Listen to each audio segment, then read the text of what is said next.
whether it's a great one or not will be a whole nother story. So, hey everybody, Zac and Martin here. Kids Deserve Dads, live here on Thursday night with the non-custodials. My host with me, one of my best friends from Wyoming, Alicia. Welcome. Check out her outfit too. She is ready for Christmas. Rudolph, Mrs. Claus, she's got the sparkles, all of it. And probably the more important one today, let's be honest, is our guest, David Graves, a father, an author. His book actually is available right now for the next 48 hours. Don't sleep on it. And you can go get that online. I actually put the link up here as the first text. David's gone through family court, had a lot of experiences after having kids, and he's going to tell a story today about his motivation and what he's doing now. And I'm looking forward to hearing it. So, David, welcome. Thank you. Thank you both. Hi, Zac. Hi, Alicia. That was a wonderful introduction. Thank you. Thank you. I rehearsed that for 7 seconds. So appreciate it. So, David, tell us a little bit about. You were just telling us. Tell us. We have to come up with a way to not cut each other off all the time. I'm going to go like this. I'm going to raise my hand. I have an idea. Anyways, go for it. Ask your question, Alicia. He was just telling us a funny story. And so I just thought we would start there. It was a Philly story. So. About the Philadelphia Eagles? Story. Yep. Yeah. Let's hear about the Eagles. Well, years ago, back when the Philadelphia Eagles, and I'm sure my friend, the season ticket holder, Ron Thomas, is watching, the Philadelphia Eagles were bringing out Santa Claus at halftime. And there had been a sleet and ice storm that was, was all over the bleachers and the ground and so forth. The original Santa Claus, as the story is that I read, failed to show up. So they took a fan from the stands and had him put the Santa Claus suit on. And then they drove him out onto the field, and the Philadelphia Eagles fans pummeled him with ice balls. And so it was one of their own as well as being Santa Claus. Right. It sounds like Philly people, they got no love. You mess up one time in that moment. What you did for the last, generations and centuries means nothing. You messed up, and that's why I got no love for Philly. So I love Philly. Actually. Come on, man! I went to school out there. The city of brotherly love. They say that because it's not true, man. They got no love. We'll share some Philly stories one day because I went to college out there, played baseball. Trenton, New Jersey, actually, is where I was living at, and man, people in Philly are they're a wild bunch, man. Trenton, New Jersey. So, well, David, tell us about your experience. You wrote a book. Let's talk about how you got the inspiration to write this book. Well, the book started as the journal that my attorneys over the years told me that I must keep a journal because we're going to be taking this journal into court and we're going to be referencing it. And that journal never made the light of a courtroom. And I had these pages and pages. And then one day I realized that this could be a book. This could be a story. No real idea that I was going to ever publish it, but I started rewriting it in the format of, instead of like a diary type thing, that it was something that I was telling a story. So I got to a point where I needed to do something positive. I needed a positive outreach, some sort of release of the pressure from all of the anger and depression and sadness and bitterness and resentment that I was beginning to it was really bubbling over, and I needed some sort of positive thing to do with it. So then I got on kind of a run of writing, and okay, now I'm going to categorize and chapterize and that kind of thing. And I found an editor who took the manuscript and she made it more readable. And the funny thing about her was, a funny, ironic thing about her was she also got pulled through the knothole of family court. So I really had the perfect person editing the book. And when it finally was a published book, I was literally able to, it was off of my back. And all the people that would ask me, well, why don't you see your daughter? You must have done something. I didn't have to try to compartmentalize and consolidate the story in a 5-minute explanation, because you can't put 72,000 words into a 5-minute conversation. So, and it wasn't like I was thumbing my nose at the people. Here, you want to know the answers I have? Here, read the book. No, it was just available for that. I didn't feel as though I needed to defend myself anymore. I put it together, and it was off my back. I could literally put it down and walk away from it, which was huge for me. And that was the real motivation to writing, just so I could get it out of me, because I was overwhelmed and just tired from carrying that heavy backpack of the story around with me. And I don't have that anymore. Yeah. I think that's such a powerful thing. We talked on the phone earlier and stuff about this, but that, the pain and the difficulty you're facing, right? And you talked about now having a new purpose and a new energy because of what you were writing, right? Tell us about that pain. I mean, let's hear a little bit about the story, the backstory before you wrote the book, and what got you that motivation to do it. I had to find something to do. I was just so angry and depressed and literally sobbing from the depths of my soul. The temporary relief order that was signed by Judge Sarah Willis, January 25th of 2019, took all of my time sharing away. And it was that date in 2019 that, I didn't want to, I never had the idea to take my own life, but a purpose for living kind of went away, and I didn't care about my health or whether or not bills were paid or not go to work. I need to numb this pain. There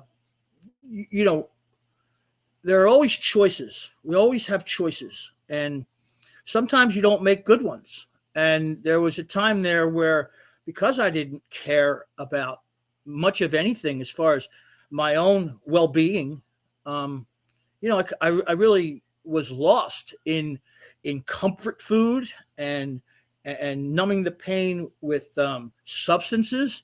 These are all, I went through this, and then it wasn't until I decided to get the story out that I finally found a positive way of doing it. And it was really helpful for me. And I know the feedback that I've gotten from the book, I would have never expected some of the feedback that I've gotten from people who have read it, that's shared with me that they don't feel so alone going through something similar. I mean, all of our circumstances aren't the same. We all have our unique road that we've taken, but we all seem to get to the same finish line. And people read this book and, wow, thank you, because I felt like I was all alone in this. And I felt like I was all alone in this. I knew there were people out there that had to be going through something similar, but mine has to be the worst.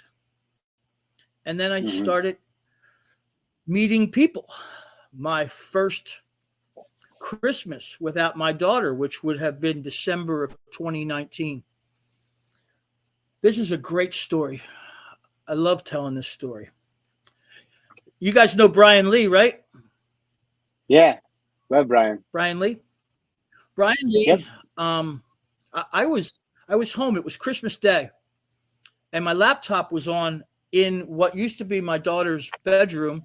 And after those 12 months, it became of her not coming over any longer from that order in January. I made it into an office, and that's where I was writing. And I don't know how. And this is the craziest thing. I heard something playing on my laptop. And I walked in, and it was this Christmas marathon.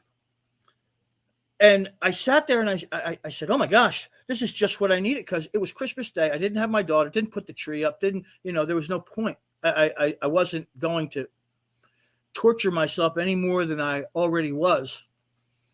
And I sat down, and I was glued to the computer, and it was one guest after another, and then the host, Brian Lee. And oh, my God, this is so great.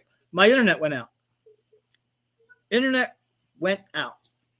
So I got my cell phone, and I used a hotspot. I can't miss this program. Then I used up all my data on my cell phone, and I called my provider, and I told the woman on the phone what I was doing, what was happening. And she said, Merry Christmas, sir. We just gave you another 5 Gs of data.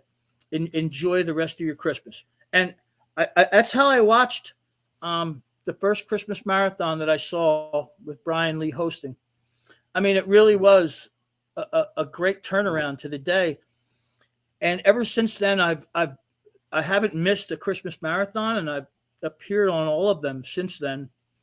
And I'm looking forward to see Brian's moving around a little bit right now. He's no longer in one state. He's moving to another. He's kind of spinning some plates, and he's enjoying his children too. I see, because we're friends on Facebook. Yeah. But yep. What I took from that day, and him having that marathon on there. The next year I was on there, he was dressed in a blue Santa Claus suit. He's a character. I really, really like. He's actually in the. Brian's on right now. What's up, Brian? You can say hi to Brian right now. You can acknowledge Brian right here because he's hanging out. So Brian's on here. He said, "What's up?" Evening, actually. Can I read this? It's real short. Read it. Yeah, why not? Yeah. We had first. I would like to thank my mother who taught me the value. Go for it. First, I would like to thank my mother who taught me the value of family. Her tireless efforts made me realize the importance of family above all. My friends, Ronnie, Karen, Lou, and Nikki, for standing by me through the darkest of times, as I don't think I would have made it to this point without you. Thank you, Brian Lee, for showing me that there are groups of people fighting the same cause and that I was never fighting alone. Thank you, Dr. Michael Rathjens, for giving me the tools to withstand a judgmental society. Thank you to my editor, Veronica Tuggle, whose support and expertise included telling me that this is a story that needs to be told. The many persons who have, are, and will battle the family court system that erases them in the sole interest of monetary gain. To Katie, none of this ever was, is, or will ever be your fault. And my daughter's name in the book is Katie. I changed my last name as a pen name to protect her identity. I changed all of the names of her family members, her mother, her grandparents, and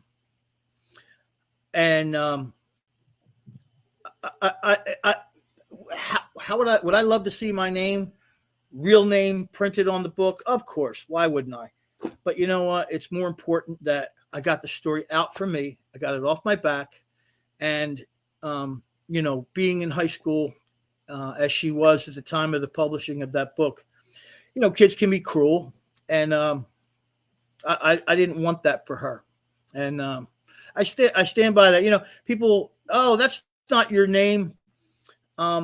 You're I was confused a little bit.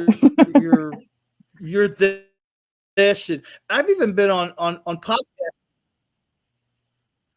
I've actually been on podcasts where friends of mine have said, "Wait a minute, his name's not Graves," and they're trying to correct the host, who I've asked kindly to call me Graves. There's Brian Lee. It's an absolute pleasure and help you, man. I hope someday that I can get up there in his area and have Rosa and him and my good friend Cadence Harper, and we all, I don't know, break into the Congress building and wear a big water buffalo. I think you just hat walk on in. I think your chance has passed, my friend. That was an opportunity that came a couple of years ago, and I don't know that's happening again anytime soon. But I think you talked a little bit about that overcoming, right? That you were in such a deep, dark place by yourself, and that you were so alone. Tell us about being in that space, and then how this book changed that for you.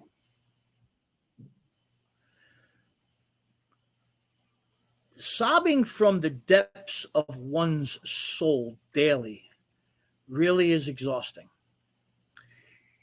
In the utter hopelessness that comes with that after a while, and I'm talking every day for a number of years,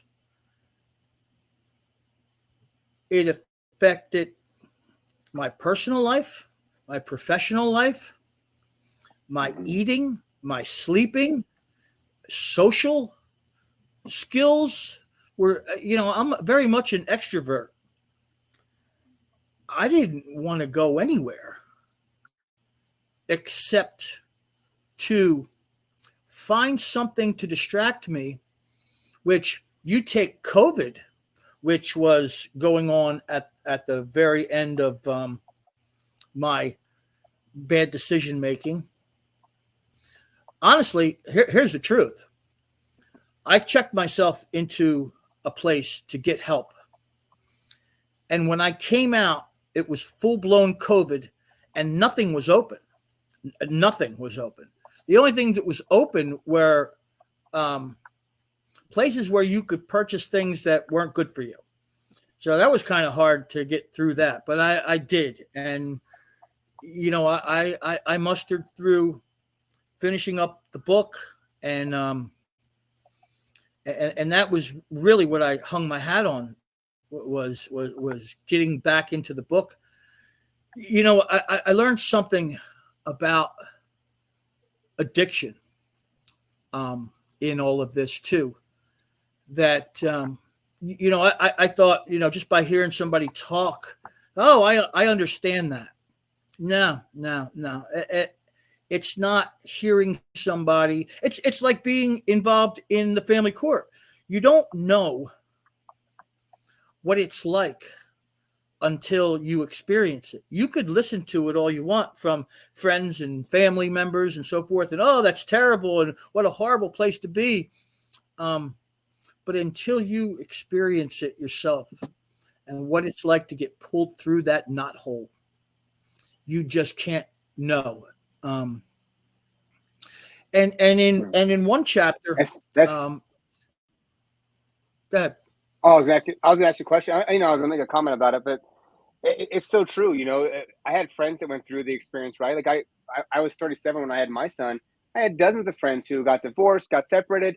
They didn't really ever talk about it, and we didn't have a lot of conversations about it. We kind of just did our thing, and they coped with it their own way. And until I went through it myself, and I was like thinking I was just gonna get 50-50, and my son's mom's like, no, you're not. And I'm going to teach you a lesson. And I'm like, what are you talking about? And then I started asking around, and I started hearing these stories from all of my friends. And I was like, holy shit, like you never told me these things. I never knew you were hurting that bad. And then diving into my pain, I I like you said, you cried like for years, right? Like every day. I mean, every day. I drove to work or to college for 3 years. I probably spent 4 years of my life that I cried every moment I got in my car and drove to where I was going from my house. Yeah. And on the way home, I came back and I'd be by myself and I would cry and I couldn't control myself, right? And it's something you had a very similar experience. I was driving down the road one time, and this is in the book because it was so impactful. I was driving down the road, and a song by The Cure came on, "Pictures of You." I've been living so long with these pictures of you that I almost believe they're real. And I couldn't drive because I couldn't see. It was so, impactful, and man, it's I got to a point when it came to welling up, and before crying, how you get the tingle in your tear ducts. Mm-hmm. Mine were painful. Mm-hmm. It got to a point where my tear ducts hurt, like stabbing pain, instead of the tingle that you get from feeling a cry come on. It's exhausting. It's emotionally and physically exhausting to cry that much. Mm-hmm. Yeah. And to have that trauma and just have to keep living it, right? There's no escape. You don't have an opportunity to, like, it doesn't get relief because it doesn't go away. And your experience you talked about earlier when your daughter was 12, right? Are you open to sharing that story about when you knew what was coming in your guys' relationship? Yeah. I remember we were at my place, my home, and we were sitting watching our shows. We did Gravity Falls and Kid Danger, and we had our shows that we watched. I mean, it was great. I had a blast. And my daughter was sitting on the couch, and I was sitting in the chair, and she was actually laying on top of the back of the couch, just like long ways on top of where you would lean back. And I told her, because I was compelled to tell her, I kept her out of the crossfire of the court and legal battles and your mother filed a motion, but I got to a point where I knew the trial was starting the next week. She was 12 years old, and I knew it was the last weekend before the trial, and I was overwhelmed with needing to tell her. And I said to her, I need to tell you something. I said, this may be the last weekend you're here. And she said, why? And I had to give her the 12-year-old version as best I could without getting into a whole lot of legalities. I said, we're arguing over you coming here, and it could go either way. And I just want to let you know that I'm fighting for you to continue to come here. And I'm fighting for your right to spend time with me and me with you. And I don't know how this is going to go. And she said, no. And I said, everything's going to be okay. And I wrote her out of it. And, we moved on. But it was important for me to let her know that some big change could be coming. And as it turned out, that's exactly what happened. And that was the last weekend that she was at my home.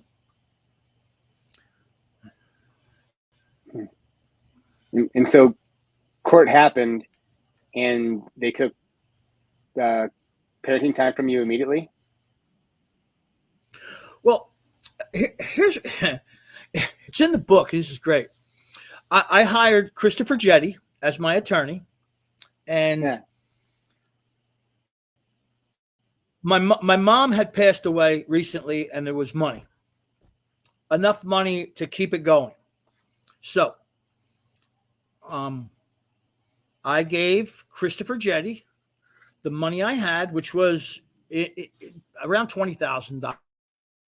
I don't remember exactly now. If he's listening and he's going to sue me for whatever, I don't know. He got what I had. It was quite a large chunk of money that I could have done other things with.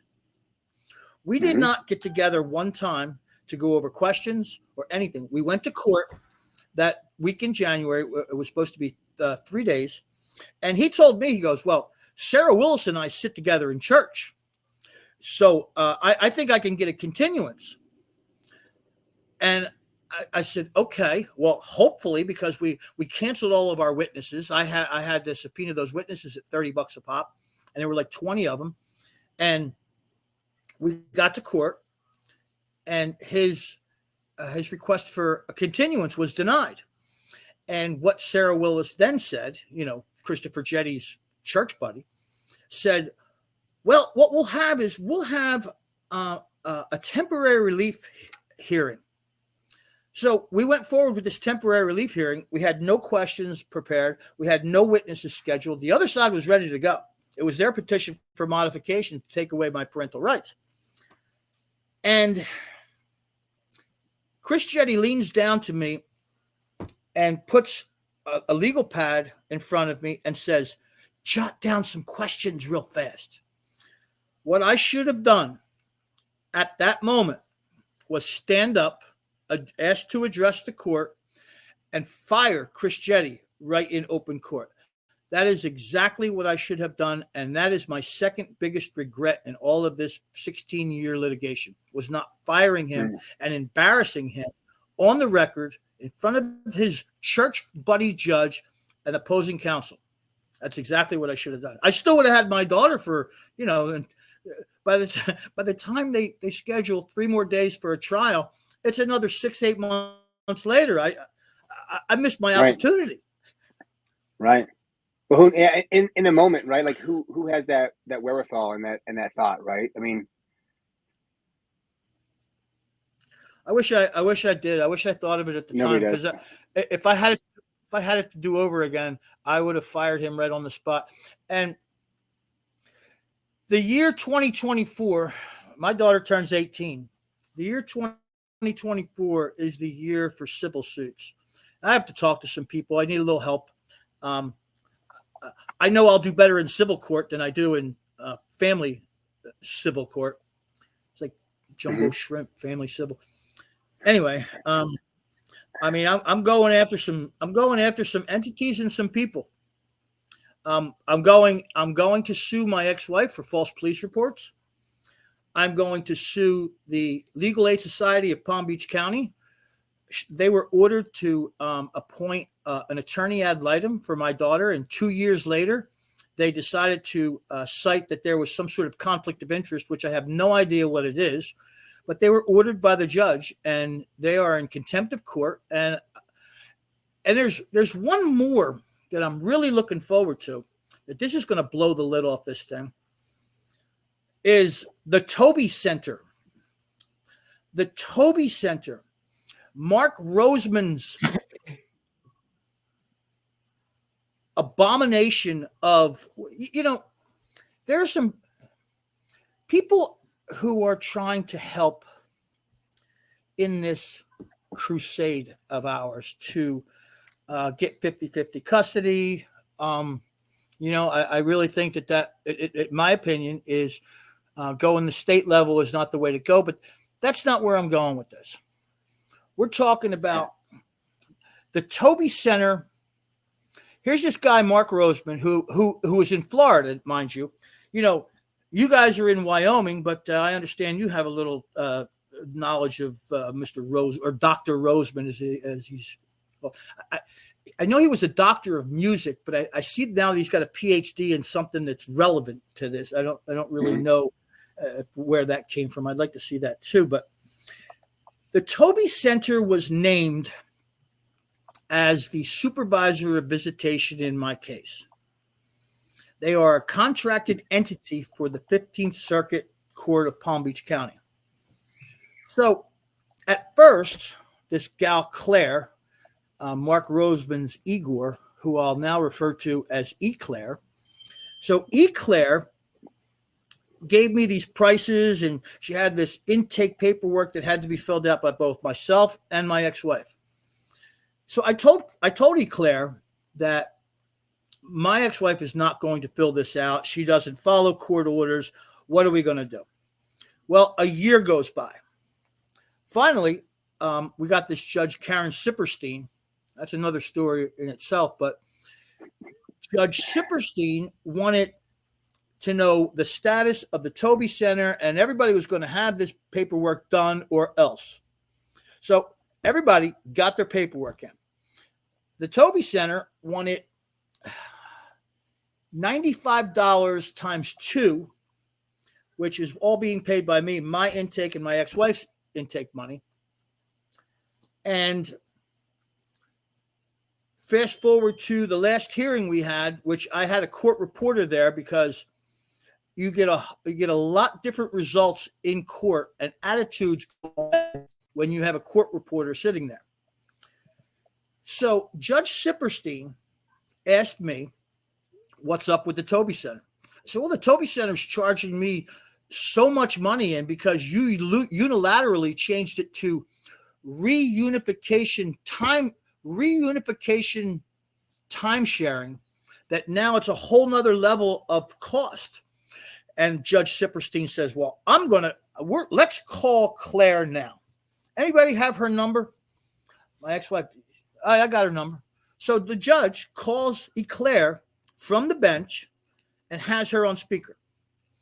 Eclair says, yeah, this is great. And Eclair said, right, like calling random people from the bench during trial. Oh, well, it's 100 and something and 100 and something for this, and I'm listening and I'm thinking, those are not the prices she told me on the phone.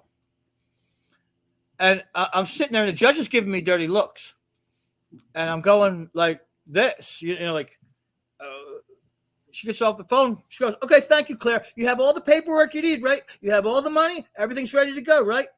Okay, she gets off the phone.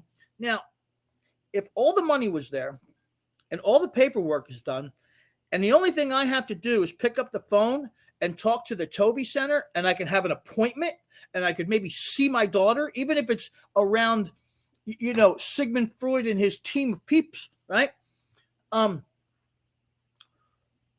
Why wouldn't I have done that?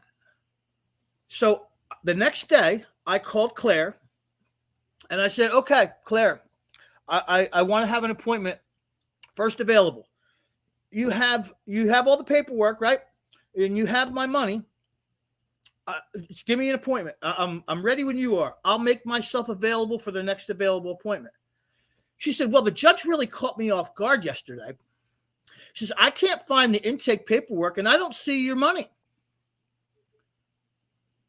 I said, you testified under oath that you had the intake paperwork and you had the money. Well,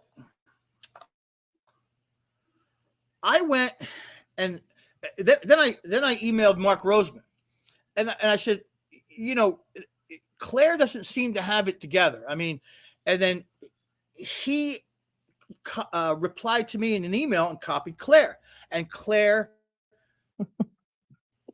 gave me prices again. Now, whatever the prices were in the email that she sent me, and I don't even remember what they said, but it's a moot point. She testified under oath in court to the judge that these were the prices. I don't care if she said they were a nickel. She's held to them now. And all I wanted was an appointment based on the prices. And Mark writes me back. He goes, I don't understand how much more clarity you need. I said, I don't need any clarity. I need an appointment. And it was going back and forth. And it's just, there was no means to an end to getting anything accomplished with Mark Roseman and the Toby Center. It's just a bunch of fluff. Since I've known him, he's had a number of different offices. It's like a gypsy caravan that just keeps moving around. And see, the people outside of Florida, while Mark Roseman's standing there next to Mark Ludwig for this photo opportunity, and he's, and I get accolades because I named the Toby Center. It's after my mommy. And, all this horse crap with this Toby Center. He is part of the problem because he is not helping anyone. And when I told Claire on the phone, because I called her, I said, I am going to see to it that the Toby Center is no longer a contracted entity in the 15th Circuit Court of Florida. And she laughed at me. Well, the Toby Center being let go as a contracted entity in Palm Beach County or South Florida is my life's work in 2024. Mark Roseman, he made the first book, and he is in the, the free book you can get on Amazon for the next 2 days. Remember that. Yes. It's free on Amazon. We forgot to mention that at the beginning. We totally forgot to mention that at the beginning. Mark Roseman is the founder of the Toby Center, located in Delray Beach, Florida. I have met with Mark Roseman on several occasions. The interactions that I have had with Mark do not ever gel into any kind of plan that would be capable of executing anything of substance that could make a difference in real lives. While the Toby Center website offers a multitude of services, support, equal shared parenting, and refers to parental alienation, its support comes at a monetary cost, which shows it's simply another cog in the wheel of the revenue-generating system known as family court. That's my short. Amen. I can promise you that the next book is going to have a whole lot more on the Toby Center. And I actually took the liberty of going and looking at some of the reviews for the Toby Center, which has a 2.4 rating on Google. And over again on these 26 reviews for the Toby Center, Mark Roseman replies to every one of them.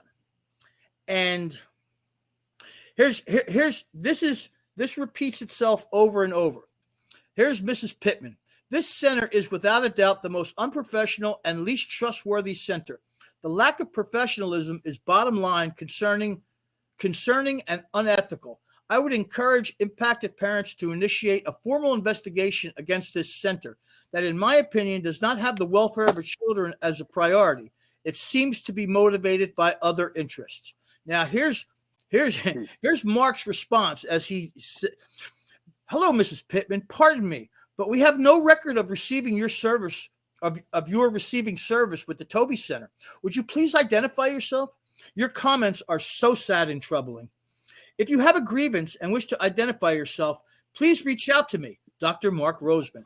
And this is over and over and over again that Mark Roseman has no idea who these people are. They have no record of any of these 26 people who say that place is nothing but a sham, and it is. This guy is cashing in on people going through the system, and he needs to be stopped. And he needs to be stopped not in 2024. He needs to be stopped now. Anybody who goes to court in Palm Beach County or anywhere in South Florida where the judge orders supervised parenting or whatever it is to include the Toby Center, the answer should be no. And all you have to do is reference those reviews. Unorganized, unprofessional are true, yet an absolute understatement comes to the Toby Center, named after Mark Roseman's mommy. I think there's so many bad actors, and it's just so true. These groups come in here and they say they're going to do this work, right, to help people out and stuff, and then they come in here and like it's just a way to make money, right? And they're just following people through, and there's no concern or care for like the results that they get for their people and stuff. Like I'm gonna be honest right now. I hired Mark Roseman to come and be an expert witness in my trial. So I didn't stop you from saying that stuff because my experiences of him in my case was not good also. And he didn't come and do what he said he was going to do. and left me hanging. So did you have a story about it too? Let's hear it. No, I do not have any personal knowledge at all. I think it's absolutely bad, right? That if anybody wants to get offended or taken back by anything that's been said during this interview, I just ask that you please understand that this is absolutely, in my opinion, one of the reasons why we are doing this. And it's not just one opinion of one individual. It's probably shared by others and shared by others with the same experience. And the point is, it's just to get the information out there. Okay. Do with it what you will. Have whatever opinion you want to have. But this, one of the core reasons I think why we do this, and absolutely do your homework on any business, company, organization, or anything like that you're going to work with, even if it's just somebody on a Facebook page asking for, donations or money or whatever it is. You have to do your homework, and you have to reach out in the entire community and get the information. I think the worst part about this in this community and stuff is that this is the most devastating and horrible experience that any human goes through, sort of like physical torture until you're dead or something like that, like quartering and drawing. Like I've never been through pain in my life. Like I went through family court, and then they have people like this who come in there and say they're professionals who are out there to help people out and make this difference. And they come in there and they fall flat on their face and fail at their job. And then they cost families and lives and connections and relationships because they can't do what they're hired to do. And in this business, you can do that at McDonald's, like fuck up my cheeseburger. Okay. But you can't do that here. You can't mess up a court date where you say something that's wrong and you don't hold to what you believe or you say you believe, and then you leave somebody hanging, and then that affects their kids and the rest of their lives, financially, emotionally, spiritually, relationship, everything for forever is then negatively impacted because you couldn't come forward and be honest and be real about what is actually happening. And then you want to protect your own ass. And we have this happen over and over again. I mean, the amount of companies that I hear from other parents that are going through this stuff, in Wyoming, I hear about it from lawyers, and I have a hard time giving lawyers out to people who call me, I need a lawyer. And I'm like, man, I have a hard time giving you. You can't. You can't. You're a dad, so pretty much they're just going to take your cash and then they're going to file the forms on the very last day at the least amount of work that they can possibly get themselves into. And then, well, didn't win this one, but maybe I'll have a woman next time who files first and I can win. So, because that's what I need. Right. It's terrible. I didn't even read what the comment is, but I put it up there. But we need to stop these things, and these people need to be brought out and they need to be stopped. We need to have the people who really genuinely care. We need to have them in this field. And what's happening is that people aren't really caring. They aren't in here for the best interest of the child. They're in here to make some cash. They're in here to keep their pockets going. Supervised visit is a racket. It is a racket. It's a revenue-generating machine. Exactly. It generates revenue for everybody involved. And there's another guy. I never had any interactions with him, but if you're on Facebook, you see him. Ryan Thomas. Anybody see this Ryan Thomas guy? He is an adult child of parental alienation. Well, he found his dad. They reconnected. He's got this newsboy hat, and he's got this persona. And he first came on, and it was like, wow. Oh man, here's a guy. Yeah, he's talking about how my alienated child will come back to me someday, and it's given. And then all of a sudden, he comes up with this plan as to how you can help, how you too can help bring your alienated child back to you. And for 4 easy payments of whatever, I will send you this plan. And I'm going, man, you really lost me here. How dare you? Now, people could say, yo, dude, you wrote a book. You're selling it. I I knew I'd sell 6 of them because I have 6 friends. I didn't know that this book has sold in Australia, the UK, India, France, Canada, and the United States. I'm absolutely flabbergasted. I can't believe it. Now, I don't make that much off of a paperback book. I think I make $4, just under $4.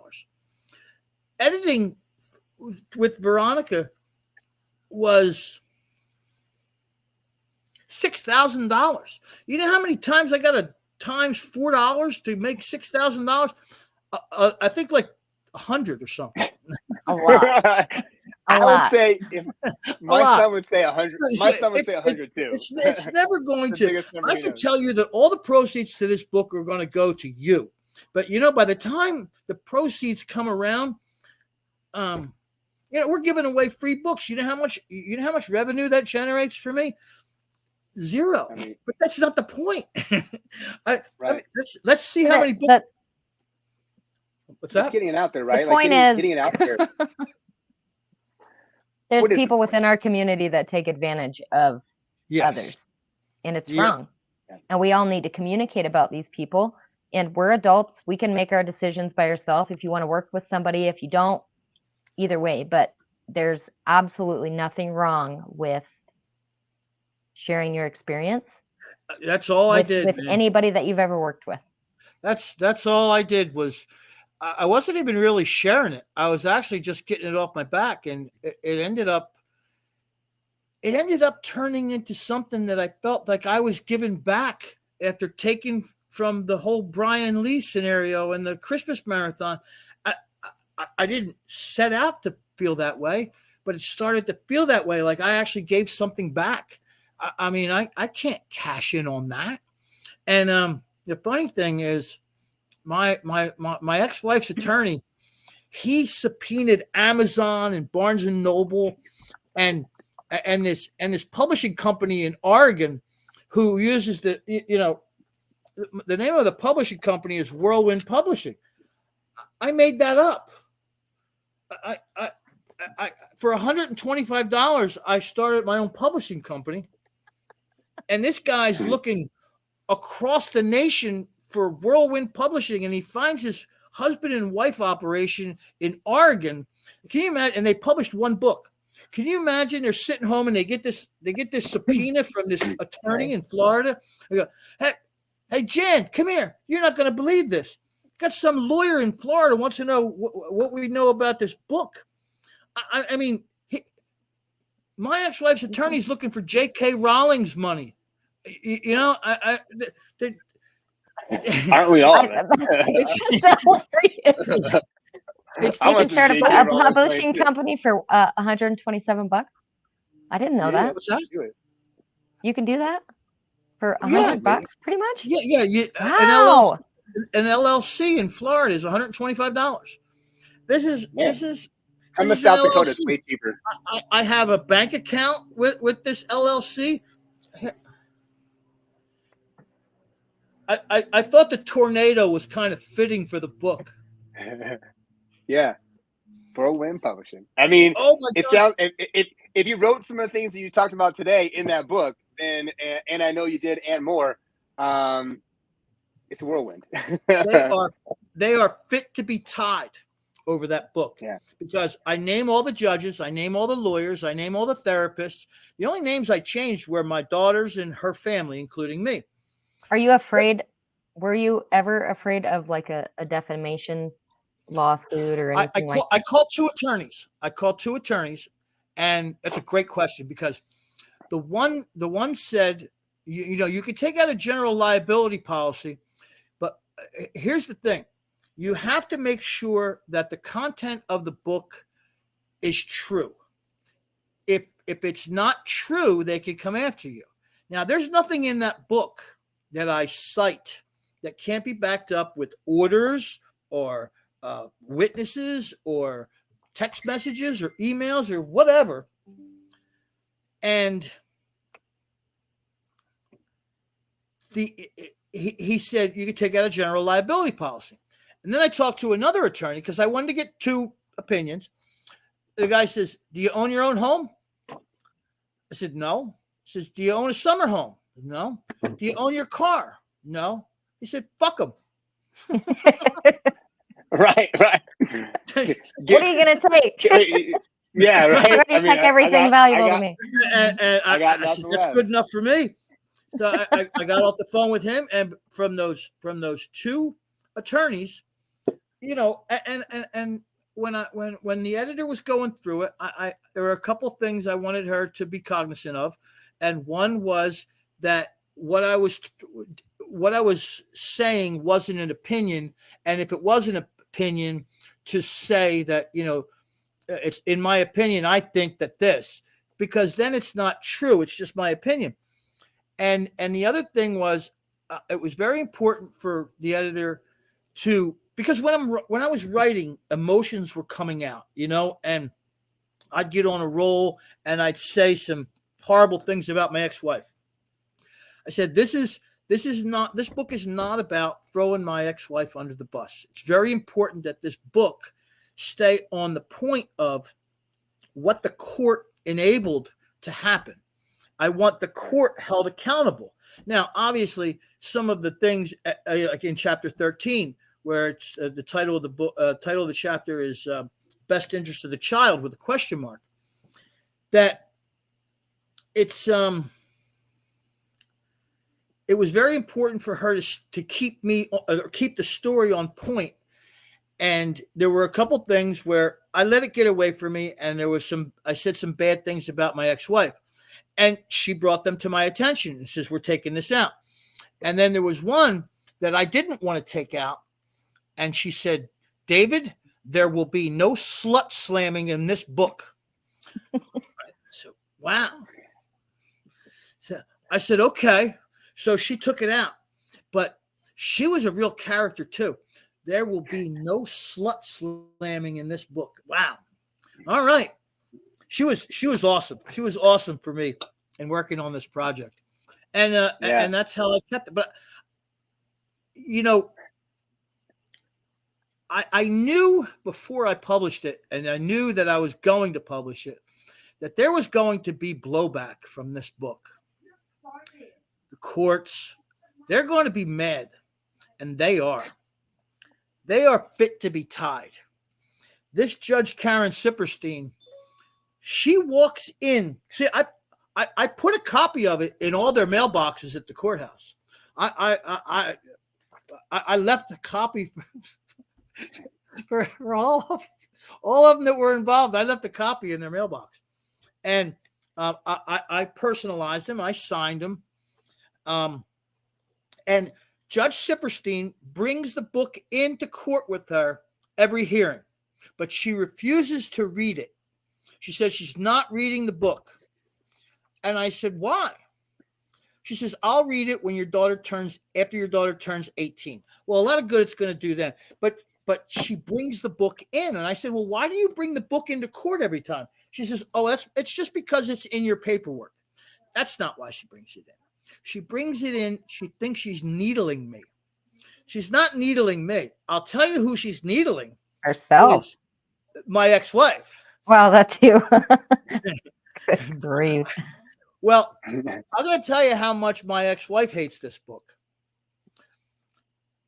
When the book came out, I let a couple people know about it, and I made it a controlled blast within the community. I told certain people certain things, because if it leaked, I would know where the leak was. Nothing that was untrue, just different components of the same story.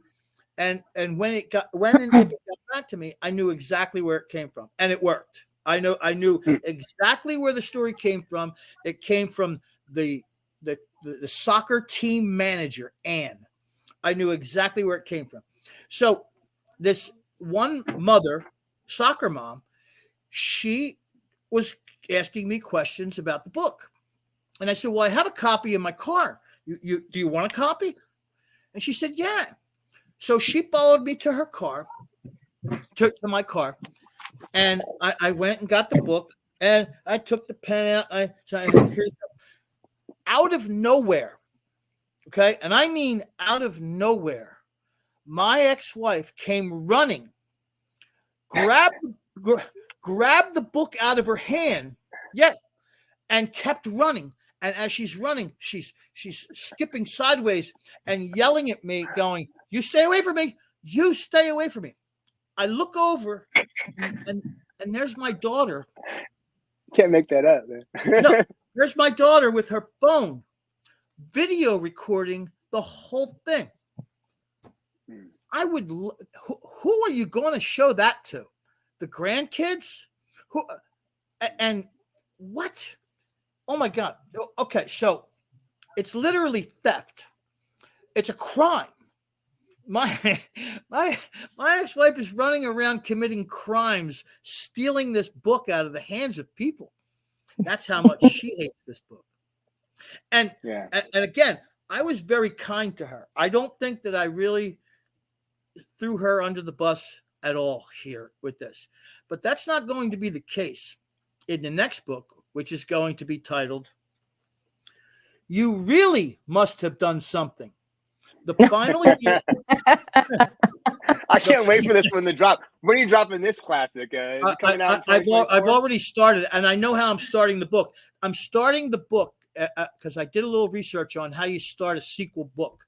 You have to have a really strong hook to start a second book. The start of the book is Judge Sipperstein walking in with this. The title of the next book is "You Really Must Have Done Something: The Final Year in Family Court and the Love Bombing of a Teenager." Because powerful. My daughter has a 2022 Honda Civic with black mag wheels and a moonroof and sunroof and the latest iPhone, and they are showering her with everything that a 17-year-old would love to have. And you know, more power to her. She is princess of the campus, and she is a absolutely stunning young lady who she's a lead lifeguard at a facility, and she is headed to college. And she's headed to college for something that we talked about when she was little. So it's these little victories like this. She said, I said, "What do you want to do when you get out of school?" She says, "I want to play soccer." I said, "Well, that's a great idea, and you're good enough. You could play." I said, "But you should think about a plan B too. What else would you like to do with playing soccer?" And she got hurt a lot. I mean, she's a hard player. I mean, I watch my kid on that field, and I'm 62 years old. I look at that 17-year-old girl on that soccer field, and I'd play soccer. I play baseball. But the mannerisms that she has on that field, and the just taking in the game, I see me. There's me. Oh my God! And it's satisfying, yet a little weird to see a little me on the field, not even the same gender, but the whole attitude, the whole competitive demeanor that she has on that field, the whole supporting of her teammates. She is a great leader there. So as she's thinking about what she wants to do, in addition or instead of being a soccer player, sports medicine. And here she is. She's graduating high school. She's going to college, and she's going for sports medicine. The small victory here is that conversation that she and I had that was unmistakably the reason, or one of the reasons, why she's pursuing this potential career in sports medicine. I'm elated. I don't need the credit. It's all here. I feel great here about just making that suggestion to her. And that's exactly what she is planning on doing. It warms my heart to think that I contributed at least the idea to her. And she ultimately made that decision, man. It's really, I miss her. Thank you. Yeah. I miss her so Yeah. much. There's a new thing that it's not new, but she seems to be requiring escorts. Like one day at halftime during one of her games, she asked one of her teammates to walk down to get her water bottle.